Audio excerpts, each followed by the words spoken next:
We'll demonstrate whipped back stitch. First stitch a row of back stitch on line as foundation line. This allows whipping later. First come up at right end of line. Stitch one small stitch forward, about 1 stitch distance ahead. Come up again. Return to first stitch entry point. Take down again. Continue coming up forward. Return to previous stitch and take down. Following these steps, stitch row of back stitch. Note: keep stitch spacing consistent. This way lines will be even.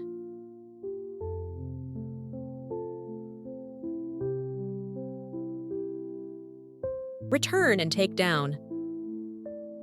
Foundation backstitch row is complete. After stitching, remember to knot on back first. Then proceed with whipping. At right side first segment, come up close to first stitch. Move needle under segment. Push from under segment upward. Note: only thread, not fabric. Let me demonstrate again. Return needle under segment. Using only thread not fabric technique, pull needle upward from under segment. To wrap around segment above, continue returning needle under third segment. Also push needle from below upward, creating a spiral thread effect. Note when whipping: keep thread tension balanced. Can't pull too tight, otherwise it contracts into tight thread.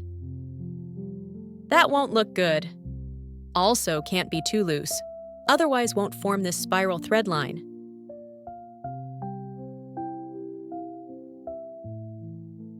Cannot thread from above downward like this. This way won't create spiral effect. Each time must come up from below. This stitch is perfect for beginners to learn. Usually, I use it to express some lines. Can achieve very good effects. Final stitch. Take down close to left stitch. Now our whipped back stitch is complete. Let's see the finished effect.